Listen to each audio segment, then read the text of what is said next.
কাব্যনীলৰ কবিতা সুখৰ সংজ্ঞা বিচাৰি। দৃষ্টিহীন এজনে মোৰ হাতত এপাহ ফুল দি ক'লে, ছাৰ আপোনাৰ যাত্ৰা শুভ। মই অবাক হৈ তাৰ ফালে লাগি চাই ৰ'লো। মই ফুল দেখিছোঁ, ফুলক লৈ কবিতা লিখিছোঁ। সি ফুল তাৰ ৰং দেখা নাই, অথচ অনুভৱী মন আৰু সূক্ষ্ম দৃষ্টিৰে সকলো দেখে। অনুভৱ আৰু শব্দৰ শক্তি অসীম, শব্দই ব্ৰহ্ম। এই প্ৰাচীন না, শব্দতেই আছে সৃষ্টিৰ আৰু ৰহস্য। ইয়াৰ পৰাই জীৱনৰ বিৱৰ্তন, বিকাশ আৰু গতি। শব্দৰ শক্তি আছে বাবেই এটা শিল সেন্দুৰ আৰু পুৰোহিতৰ মন্ত্ৰ উচ্চাৰণত প্ৰাণ পাই উঠে। সকলো মনোকামনা পূৰ্ণ হোৱা এক প্ৰাচীন বিশ্বাস। প্ৰমাৰ পৰা মোৰ দূৰত্ব অসীম। এটা শব্দই গতি কৰি স্পৰ্শ কৰিব পাৰে তোমাৰ অন্তৰাত্মা। সুখৰ সংজ্ঞা দৃষ্টি নহয়, সূক্ষ্ম অনুভৱী মন, বুদ্ধি। মনৰো থাকে অদৃশ্য শক্তি। মানুহৰ মাজত থাকিও আমি মানুহ হ'ব নোৱাৰিলোঁ। মানুহক নিচিনি অমানুহ হৈ অমৃত বুলি পান কৰোঁ বিষ। সকলোৱে মানুহ হ'ব নোৱাৰে, নিজে অহং স্বাৰ্থপৰ। মানুহ চিনিবলৈ, বুজিবলৈ মানুহ হ'ব লাগিব। ই এক আত্মিক সাধনা, জীৱনবোধৰ তপস্যা। দৃষ্টি থাকক অথবা নাথাকক, মানুহ হ'বলৈ শিকা। স্নেহ মৰম আশীৰ্বাদত জীৱন হ'ব পবিত্ৰ হীৰা। তাতেই বিচাৰি পাবা জীৱনৰ সুখৰ সংজ্ঞা। জিলিকাব লুইতৰ পাৰ।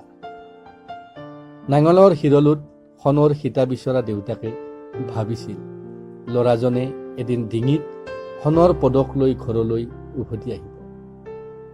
গাঁৱৰ সাধাৰণ মানুহে ডিঙি মেলি মেলি চাব। ৰোৱনীবোৰে গাত বোকা সানি দৌৰি আহিব। আকাশ স্পৰ্শ কৰা বুলি তাকেই চুই চাব। বহু আশা, বহু হেঁপাহেৰে সহজ সপোনৰ দৰে দিন বাগৰি যায়। এদিন ল'ৰাজন নিশাসক্ত হৈ ঘৰলৈ উভতে। নাক উলিয়াব নোৱাৰি দেউতাকে বুকু ফুকুৱাই ফুকুৱাই কান্দে। মাকৰ মূৰত গাঁৱৰ তিৰোতাই তেল সানে।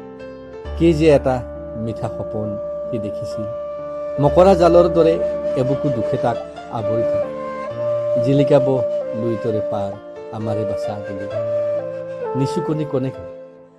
এইবোৰ আমাৰে ল'ৰা, দোষ কাৰ? দেউতাক, মাক, সমাজ নে শিক্ষা? নিউটনৰ, আইনষ্টাইনৰ নে মালথাছৰ সূত্ৰ? ৰাতি দুপৰলৈ লঘোণে থাকি সপোন দেখা মানুহজনৰ দোষ কোনখিনি? থাপনাত চাকি জ্বলাই পৰা স্তুতি ঘোষাপাত। ক'ত আৰম্ভ হৈছিল মাতাল ৰাতিৰ কৰাচ? আহা, আমি সংকল্প কৰোঁ সকলোৱে, আমাৰ ল'ৰাবোৰক নজৰ দিওঁ। নিচাবৰ সলনি হওক পাঠলৈ, জটিল সূত্ৰৰ জীৱন সহজ কৰা। এদিন ৰাতিপুৱাব জিলিকি উঠিব লুইতৰ দুয়ো পাৰ। নতুন কবিসকলক সন্মান কৰা। অশ গম্বুজটোত উঠি আপুনি নাভাবিব আকাশখন আপোনাৰ হাতৰ মুঠি। আপোনাৰ তলৰ সৱে বাবে সাধাৰণ মানুহৰ বুকুতো এখন আকাশ আছে, বিশাল আকাশ।